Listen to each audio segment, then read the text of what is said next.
from another part of the larger church, specifically the Minnesota North and South districts. I am employed by them, part of their staff, and I'm also going to presume a little bit and bring you greetings on behalf of the whole LCMS.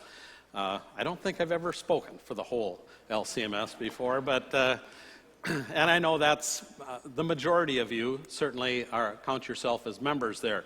But do know that our synod hierarchy, President Harrison and company, are very, very supportive of certainly the efforts of Lutherans for Life and generally our engagement in the public square. So with that,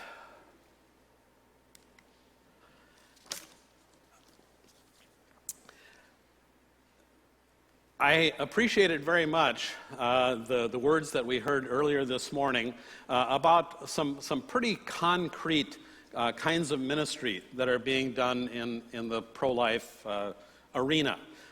Certainly with respect to Bethesda and their work, as well as the work of hospice programs and so forth. The word I'm going to bring you today is probably a little bit more on the abstract side, although I think that it is absolutely essential for us to understand some of the underpinnings of the debate that's going on in our culture so that we can be more energetic in the concrete expressions of the gospel that we are drawn to. So, what I'm going to do is to speak about the variety of different, what shall we call them, social innovations, social corruptions. You know what I'm talking about. Probably the three most commonly discussed ones would be abortion, same-sex marriage, and transgenderism. There are others in addition to that, but these are the big ones. A lot of what I'm going to say is not original with me, and so I want to acknowledge several different resources that I'm using. One in particular that I would highly recommend to any of you is a book by Nancy Pearcey called Love Thy Body. It's probably about maybe 2.5 years old by now, but you would be richly rewarded for reading that and absorbing some of the insights that she has for us. And I should say, she also is, I don't think she's an alumnus, but at least a former student at Bethany Lutheran College. That's quite a few years ago, but at any rate.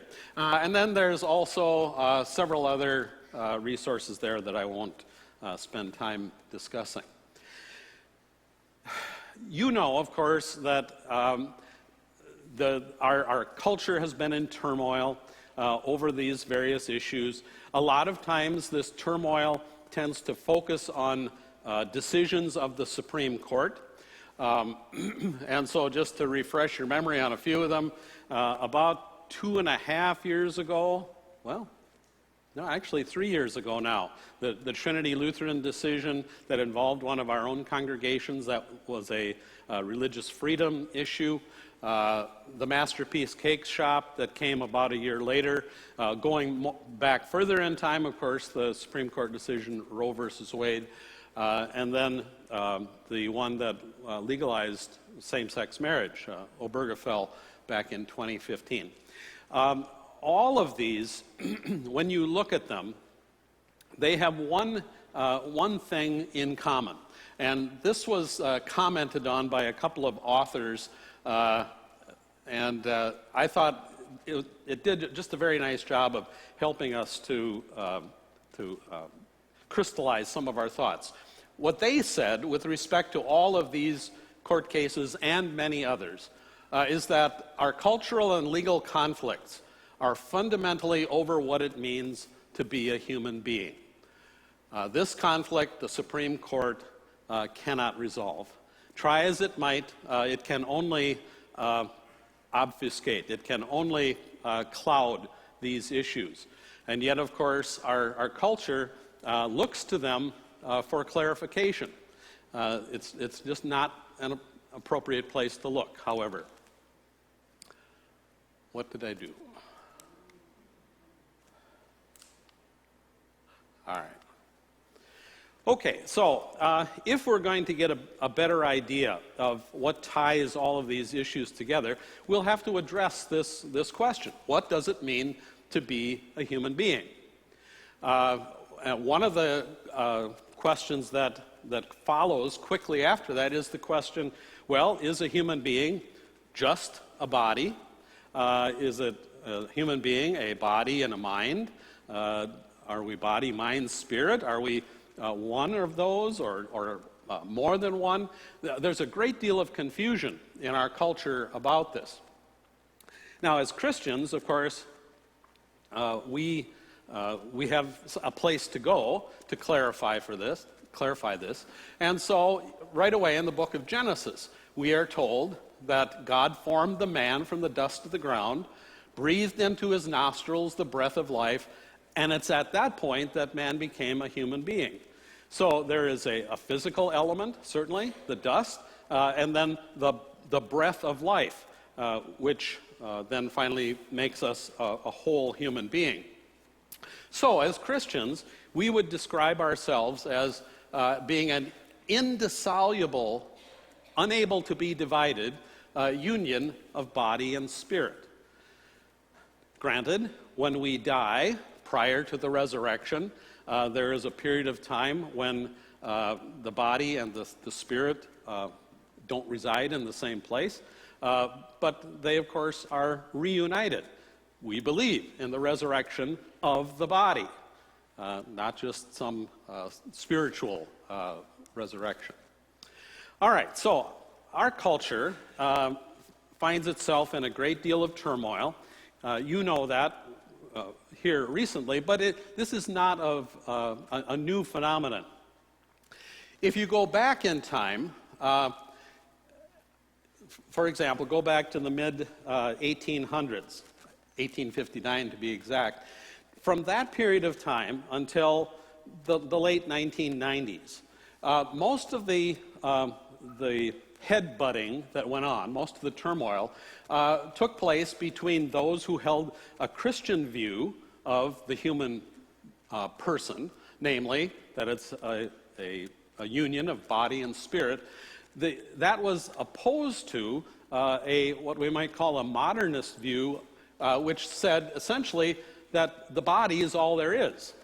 Yes, there is a mental aspect of that, but that's only a reflection of what the molecules of your body are doing.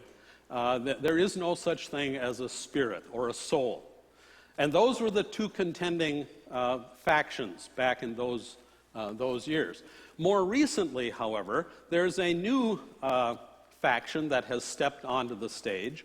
The old modernist view is still there, to be sure, but now we're also contending with what we might call a postmodern view, which says essentially that, yes, the body is a part of what it is to be a human being, but it is a relatively meaningless thing. What really makes you you is either your mental state or your spiritual, that dimension of you, the spiritual dimension. So, quite a switch from the body is everything to coming close to say the body is nothing. The constant through all of this, of course, has been the Christian point of view, which says that it is a union. So, which is it? Are our bodies unimportant or are they important? Are they meaningful or are they meaningless? Are they an integral part of who we are, or is it something that we can largely ignore? A couple of different quotes for you that would represent the two poles of this debate. From a feminist philosopher by the name of Camille Paglia. She said, "Fate, not God, has given us this flesh. Therefore, we have an absolute claim to our bodies, and we may do with them as we see fit." Okay? So, human autonomy. We are our own, and we can do whatever we like. Now, contrast that with a quote from a theologian. I believe he's not sure if he's Episcopal. I'm not positive, but Oliver O'Donovan. He says Christians should confess their faith in the natural order as the good creation of God, and we must cherish that nature, defer to its laws, and plan our activities in cooperation with them. So for him, he wants to call us to remember that we are body and spirit, both equally important, both good, created good by God. All right, so this debate, this conflict between these two different conceptions of the human person, we have seen it. All you have to do is turn on the TV or open the newspaper, go online. You'll see the conflict played out in a variety of places. In our own homes, it's not just a generational split, but it is that to some degree.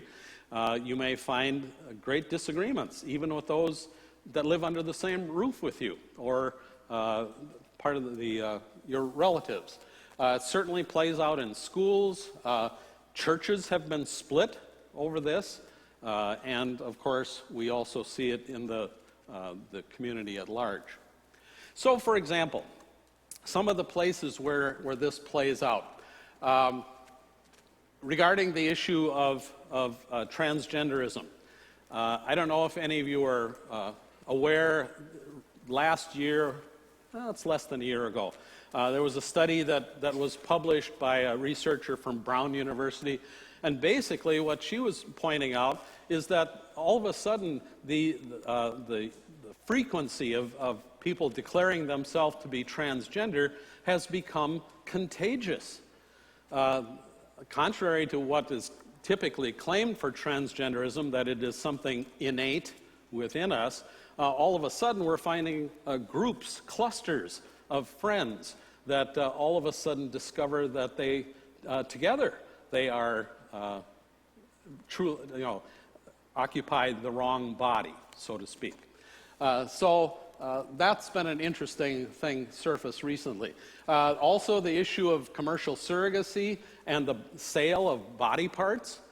This is, real, part of our current events. I don't know if you've been following the David Daleiden, it's not a trial yet, but a hearing out in California. He's the one that filmed Planned Parenthood and got evidence, essentially, that they are buying and selling fetal body parts for profit. Not buying and selling parts, but buying and selling whole human beings. That's essentially what commercial surrogacy is. That is a live issue here in Minnesota, too. Every year, there are efforts to legalize that in the state of Minnesota. So far, we've been successful in preventing that. Certainly, infanticide is now something that is talked about openly and advocated in some quarters. Physician-assisted suicide. Just this past week, if you were watching on the news, our Minnesota House held a hearing for a piece of legislation that would legalize physician-assisted suicide. Fortunately, you were represented by a coalition called the Minnesota Alliance for Ethical Healthcare, and we pushed back against that. And we actually got some pretty decent coverage, both in print media and on television. So that's a very much a live issue here in the state and across the nation. Various kinds of conflicts about transgender indoctrination going on in schools. And by the way, I'm going to just take a quick break. I have a resource here that was produced by the Minnesota Family Council that has to do with transgenderism and how it affects parents and parenting. I have about a dozen copies up here. If any of you are interested in that, you can pick it up later. You can certainly get it online from the Family Council. It's just an excellent resource. So I want to point that out before I forget. More recently, number 6, during the last legislative session here in Minnesota, we almost enacted a ban against professional counselors that would help people who desired to leave the same-sex lifestyle or who wanted to be relieved of the burden of transgender thoughts. That kind of counseling, that kind of help would have been made illegal. That did not pass. It was very close, however, and that will be back again as well. At any rate, suffice it to say that there are a whole host of issues that just keep popping up one after another. In fact, in my mind at least, it's a lot like, these whack-a-mole games where you're constantly trying to hit that mole that sticks its head up, but you're always one step behind what's going on. And it can easily feel that way when it comes to these kinds of issues that I just mentioned. So we know, of course, that in a game like that, the whack-a-mole game, even though those things popping up seem to be rather, that there's no pattern to them, we know, in fact, that there is. There's a mechanism down underneath there that controls when these things pop up, and if we study that, it becomes predictable.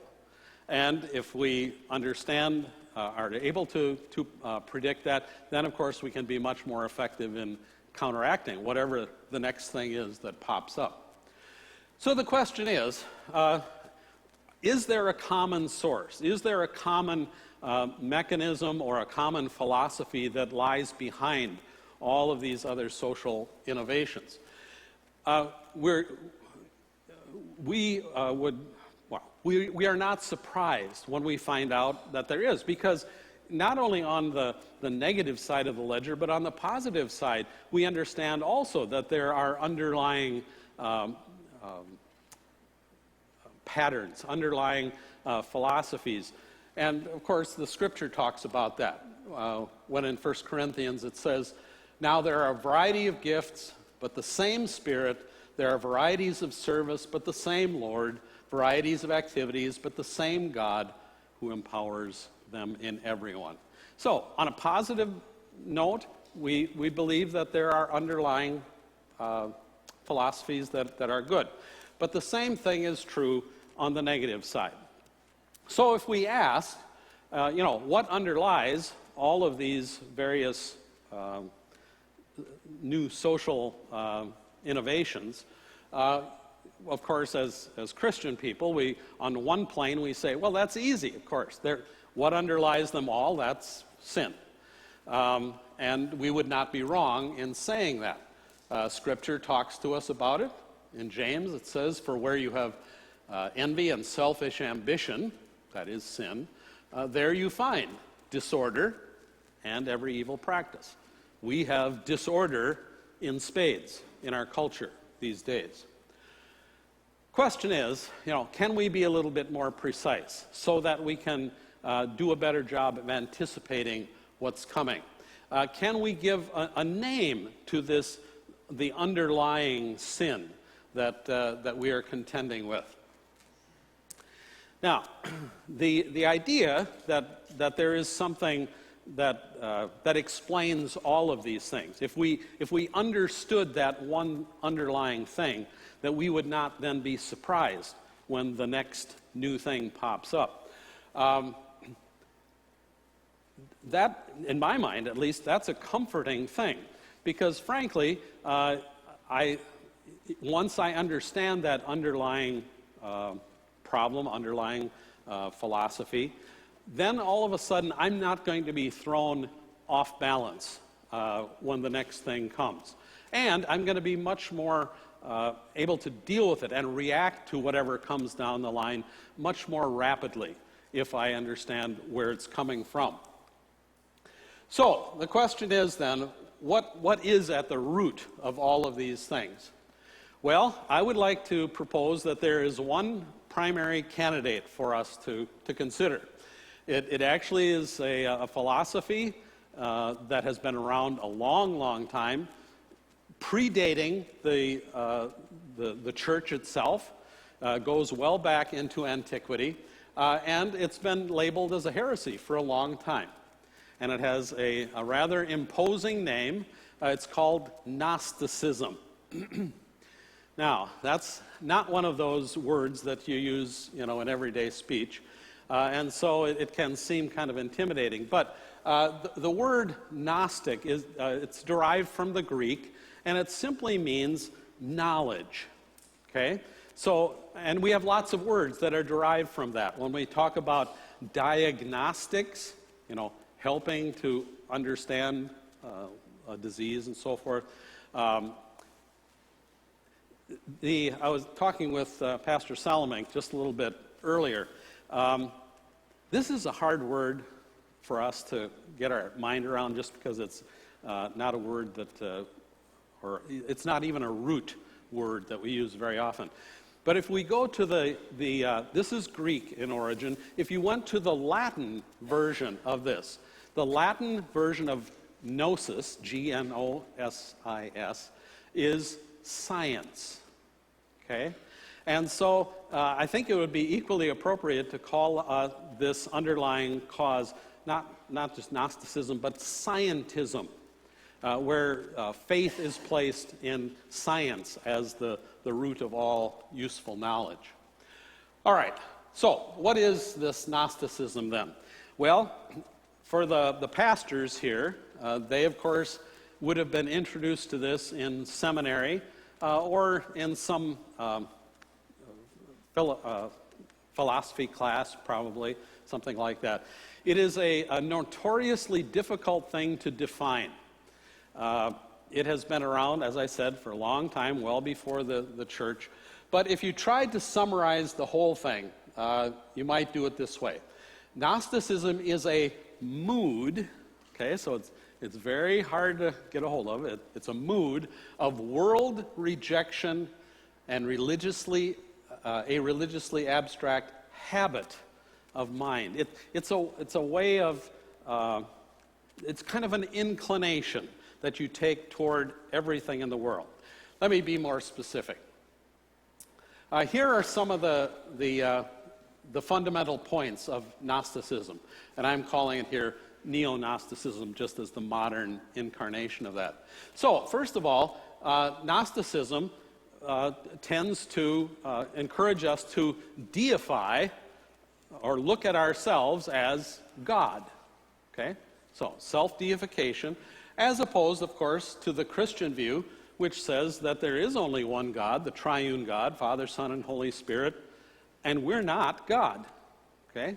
So they are fundamentally at odds on this point. Gnosticism also invites us to believe in our own autonomy, not just a little bit, but radically so. That in the end, anything that purports to be an authority over us is to be rejected. Okay? As opposed to the Christian view, in which God, of course, is the absolute authority. He is the sovereign, okay, the King of Kings. So once again, they stand opposed to each other.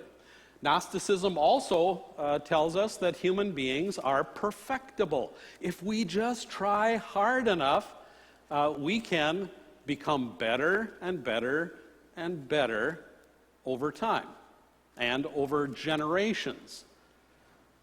Of course, that stands in contrast to what Christianity proclaims, the Scriptures proclaim, namely, that all of us have sinned in thought, word, and deed, and we can't do a thing about it on our own. Okay? So, once again, absolute conflict between the two. Now, this fourth point of contrast is the one that I'm going to spend the most time with you today. Gnosticism has what we call a radical dualistic view of the world. In other words,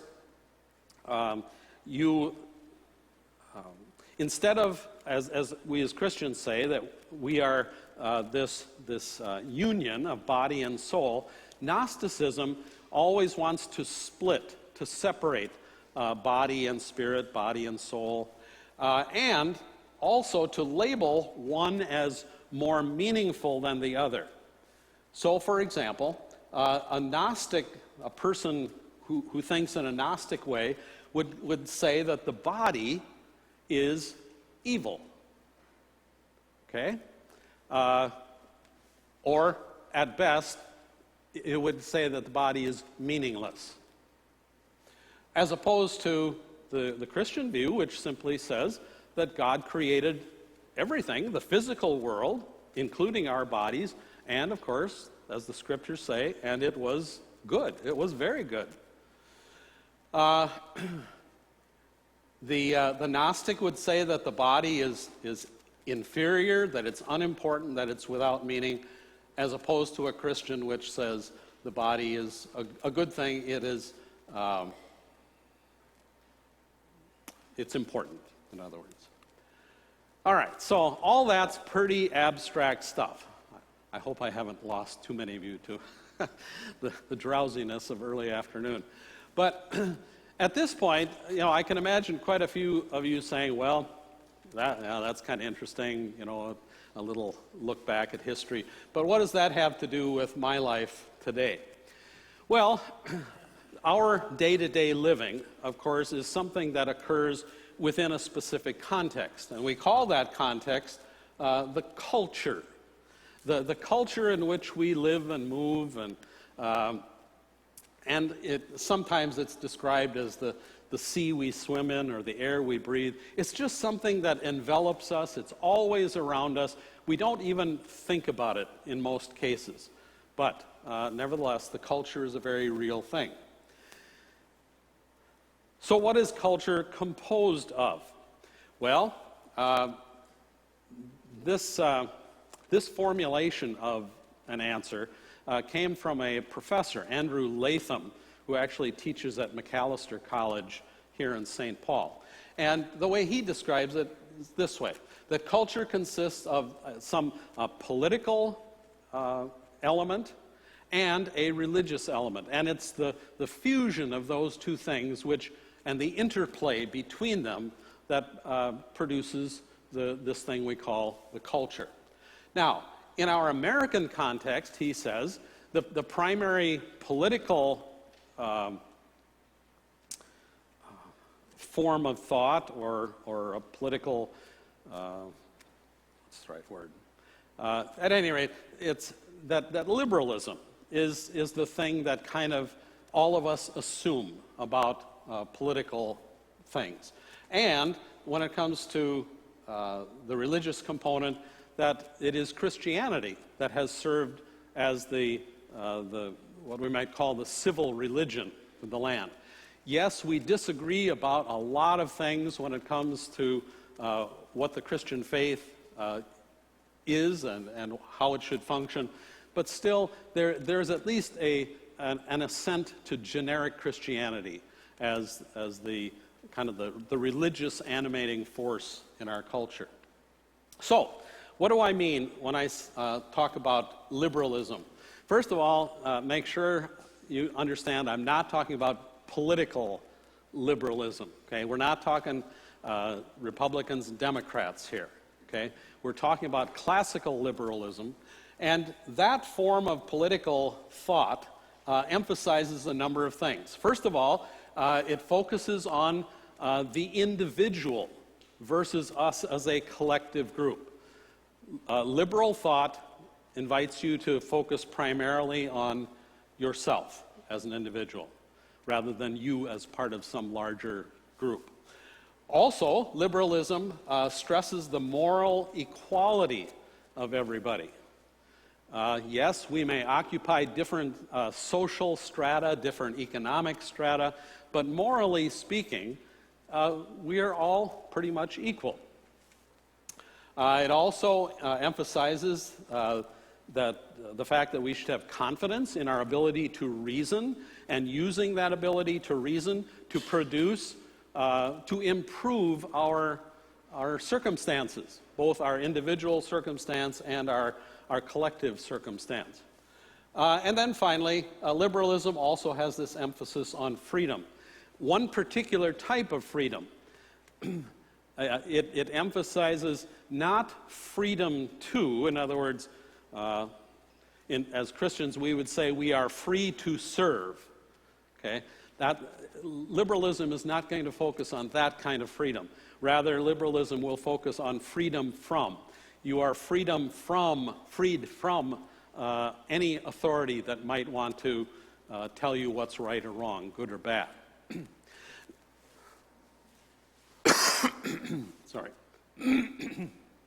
Now, all of these things, I would say, by and large, are good things within limits.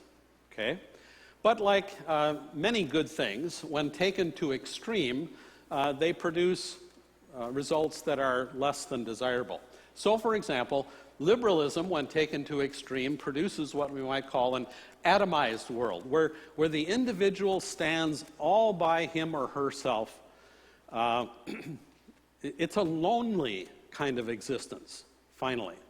Again, when taken to extreme. It tends to dissolve the bonds that bind us together, family bonds, church, civic life. All of those become degraded, diminished in importance. And finally, an extreme liberal world rejects all both internal and external constraints. So if we wanted a motto to go with it, the Nike motto of a few years back, just do it, pretty well sums up the direction in which liberal thought takes us. Now, for most of our nation's history, these kinds of impulses that come from liberalism were always counterbalanced with the way that the Christian looks at the world. So, for example, in Christianity, we recognize natural law. In other words, that God has deeply embedded a natural order, both in the physical and in the social world. There is right and wrong. There is good and bad. There is a way that things ought to be. Okay? And God is the one who implanted that, embedded that in our world. Also, as Christians, we understand that God is a sovereign, that he is, in fact, the ultimate authority over everything. As Christians, we recognize that we have a fallen nature. So, for example, I think this is a Shakespeare quote, if I'm not mistaken. Maybe somebody can clarify that. But the phrase, "out of the crooked timber of humanity, nothing straight was ever made." That kind of crystallizes, summarizes how we as Christian people look at ourselves as human beings. We're deeply flawed right from the beginning. We also emphasize the naturalness of marriage and family, the naturalness of the political community, and the inevitability of hierarchy. Even within the triune God himself, there is a hierarchy of Father, Son, and Holy Spirit. It's just the way God is, and that's reflected in our human culture as well. All right, so throughout most of our history, American culture was this double helix, this binding of Christian thought and liberal thought, and they kind of kept each other in check, and frankly it made for a very productive and very good culture. I have always been proud of our American culture. There are exceptions, of course, but it has been something that works. In more recent days, however, essentially there's been an unraveling of this cultural helix, so that the liberal and aspects of our culture and the Christian aspects no longer relate to each other, inform each other. And in fact, the Christian element of society is quickly being diminished, right? We see it all the time. So the question is, will liberalism then just go on by itself, or will there be some different form of religious philosophy that will take its place? And of course, as you might guess, my suggestion is that it has been replaced largely by this religious entity that we call Gnosticism. So, when Gnosticism replaces Christianity, what you have is a case where rather than moderating the liberal excesses, Gnosticism actually accentuates them. It accelerates them. It is much like what you see on the news every once in a while, where somebody has driven their car literally through a building because their foot has slipped off the brake and onto the accelerator. In a visual way, this pretty well represents what's been going on in our culture recently.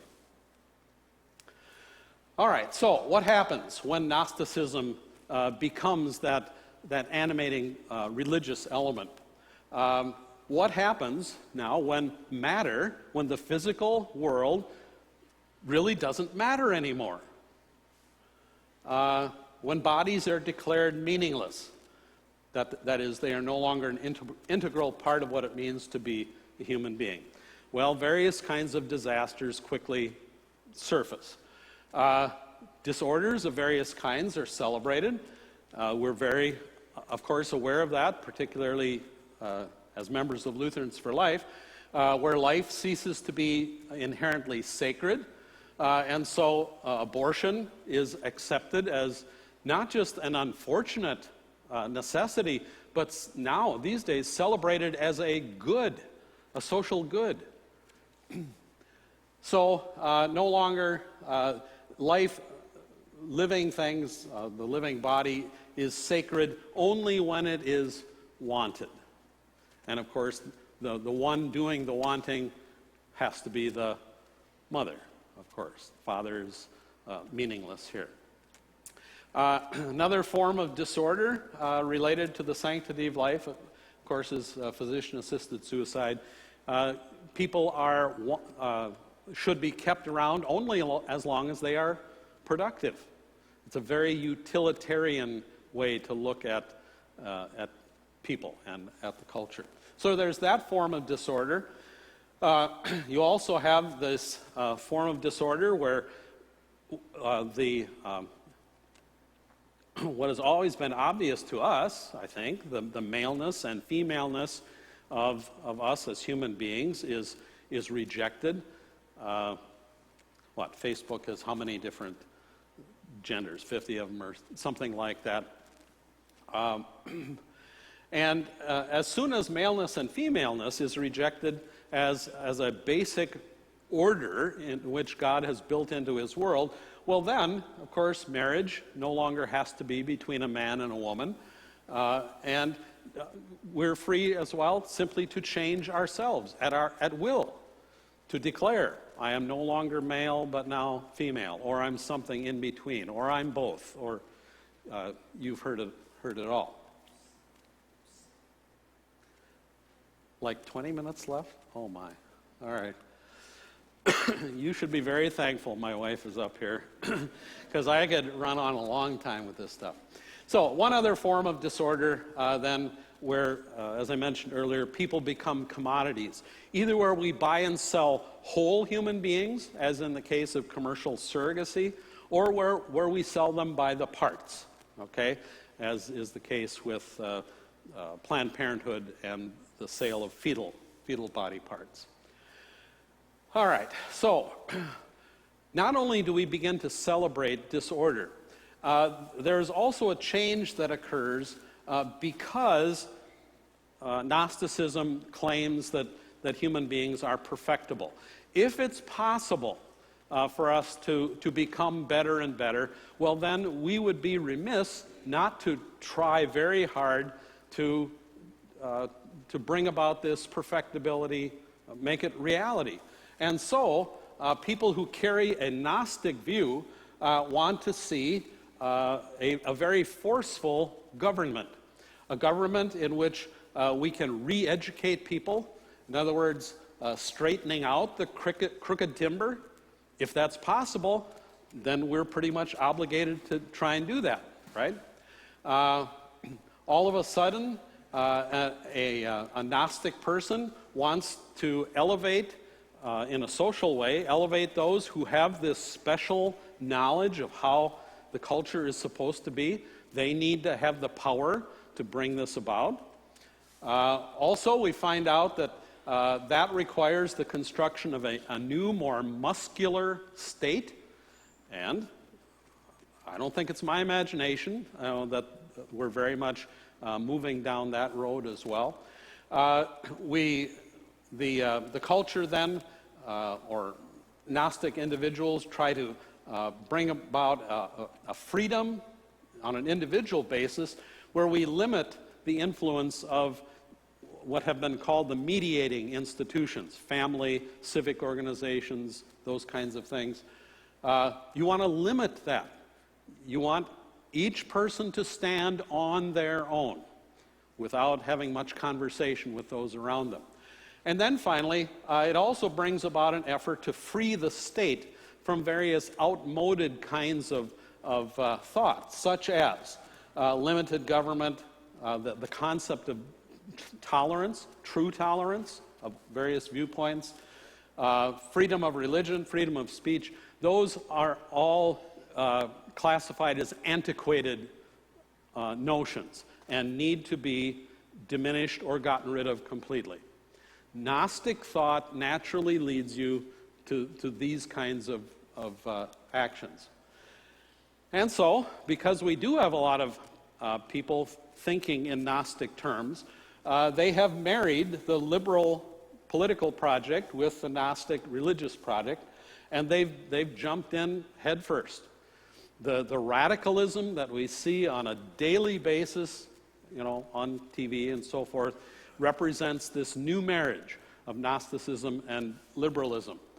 But then there are a bunch of us old traditionalists who say, no, this is not what is good for us as human beings. This is not good for our culture. We have to maintain this marriage of liberal political thought and the Christian worldview. And of course, that means that there's all kinds of conflict, and it breaks out all over, again, almost daily. We see it in our churches, schools, in the community at large, so forth. Now, why does this mean anything to us at all as part of the church? Well, for two reasons. First of all, because we are concerned with the salvation of souls. And much of the Gnostic way of thinking will lead people away from looking to Jesus Christ as the source of their life. It leads them rather to looking to themselves as their own life source. And we need to be involved because in the process of doing this, in the process of replacing Christianity with Gnosticism, a great deal of suffering occurs. Families either don't form or break apart. All kinds of social pathologies surface. And so we are called on to help prevent that suffering of our fellow human beings. All right, so now, the important thing. What should this lead us to do? Well, first of all, on a political level, we need to know that we need to be aware of these changes. We need to understand how that is informing the different political movements, and then to exercise our citizenship as God gives us the ability to see it. Okay, I'm not up here to tell you who to vote for or what party to support, but I am here to call you to be good stewards of the gift of reason and the gift of citizenship that you have been given. Okay, and it's not just on that in the voting booth every 2 years. Okay, we are called to do that on a much more consistent basis. What else can we do? Well, so much of Gnostic thought relies on people carrying with them an evolutionary frame of mind. In other words, in virtually every arena of public life, in education and law and the media, all over, the assumption, the underlying assumption, every place, is that we are evolved creatures. Okay? We are more or less accidents. There is no underlying order that we need to feel obligated to maintain. And so it is important for us to understand that evolutionary thought, it is in absolute shambles. From a scientific point of view, it is a hollow thing. The new scientific discoveries that have been coming about, especially in the last 20 years, just absolutely support a Christian view of the createdness of the world. Okay? And so we are called on to help understand that. Before I was a pastor and before I was a businessman, I was a biology teacher. And so for me, this is really important. To the point where now, in a couple of weeks, I'm launching a kind of personal campaign to go to each one of our Lutheran high schools and give them a presentation to explain to them just how the evolutionary theory has been completely discredited. The only ones that still cling to it are those in the power structure of the sciences, and those who essentially make a living from it, who would have great disruptions in their personal life if evolution were accepted as a false way of looking at the world. So just, I guess, trust me to say the evidence for evolution is collapsing. The evidence for a created world, an intelligently designed world, is multiplying literally by the day, and we have really solid ground to stand on. But we need to make sure that our kids' minds and our own minds cease to be polluted from what is a discredited scientific theory. And then finally, and perhaps most importantly, we should respond to this Gnostic challenge by simply being the church. By that I mean we need to be regular in prayer, acknowledging, naming this heresy, and calling on God to defeat it and to use us to do that. It is important that we celebrate the sacraments. They are particularly important. We are a sacramental church, okay? In that respect, very much like the Roman Catholic Church. We hold the sacraments in very high regard because that is the place where the physical and the spiritual meet in a way that we cannot understand. Okay? Our rational minds are not capable of that. But we believe and teach and confess that the sacraments reflect in a way what we as human beings are, a union of the physical and the spiritual. The same thing is true of the water of holy baptism and the bread and wine of Holy Communion. So we need to elevate this and to speak highly of it and frequently about it. We need to study and preach the whole word, and to be very intentional about grounding our children in it, which is becoming a very difficult thing if you are engaged in public education. It is, I don't say it lightly, but with each passing year, it becomes more and more difficult, I think, to look at that as a neutral institution when it comes to matters like this. We need to speak winsomely, lovingly, plainly about moral matters. We can't be quiet anymore. Now, that doesn't mean we need to enter into this with a great deal of self-righteousness, but still, we need to be willing to speak in loving, plain terms about the way God has ordered this creation of His, both the physical creation and the social creation. Okay? We need to emphasize the physicality of our Christian faith. So, we speak about the physical creation being brought into being, what? Ex nihilo, from nothing. Simply the Word of God brought the physical world into being. The incarnation, that God in heaven came and took on human flesh and blood. A physical body needs to be elevated and spoken of frequently. We need to make sure that we emphasize that both the resurrection, well, first of all, Jesus' death, his resurrection, and his ascension all involve his physical nature. He physically died. He was physically raised from the dead. His body was raised. And he physically ascended into heaven. That's one that we miss frequently. First of all, relatively few congregations celebrate the Feast of the Ascension anymore. That's to our great detriment.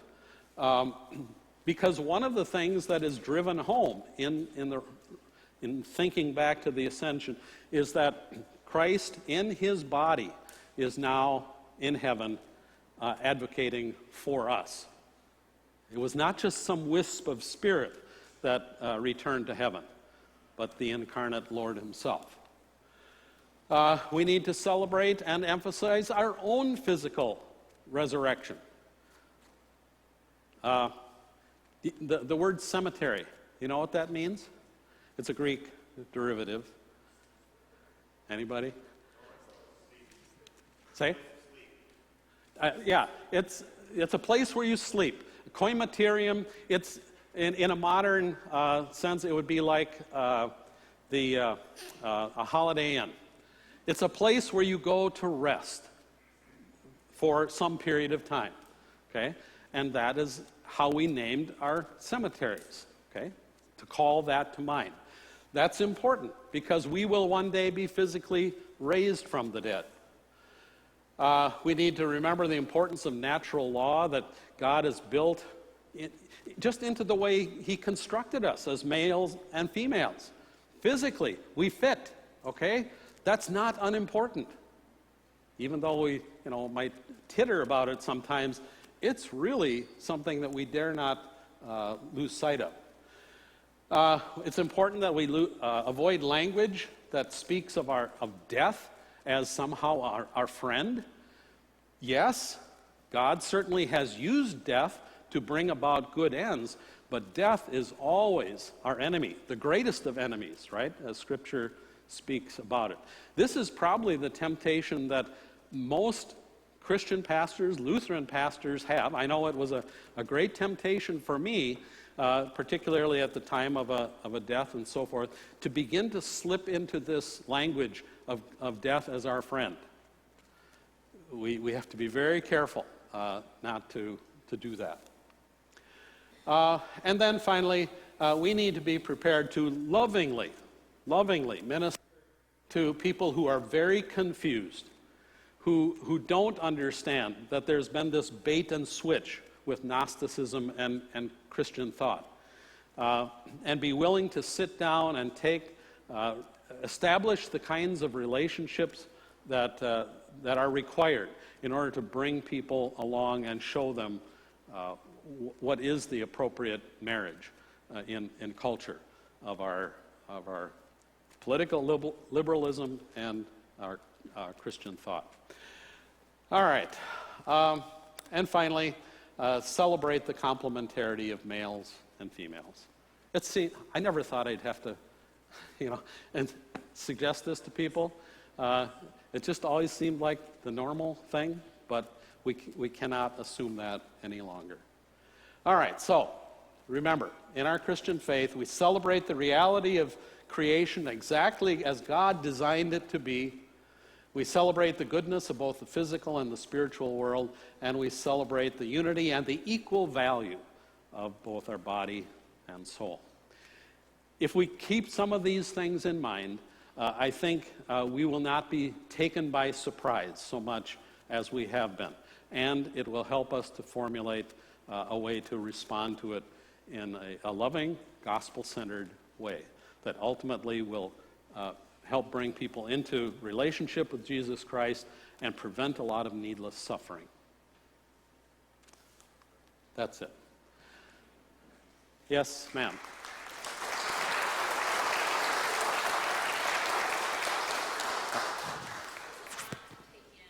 Yes.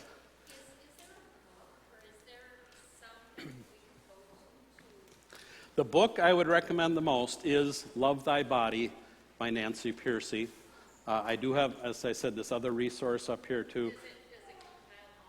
It does take in a lot of this, yes. Yeah. Yes, ma'am.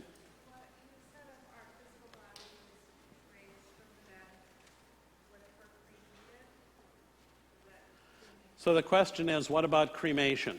Well, certainly the God who created the world out of nothing is capable of recreating us, whether we have been reduced to dust through the action of decay, or whether it's something brought about by fire.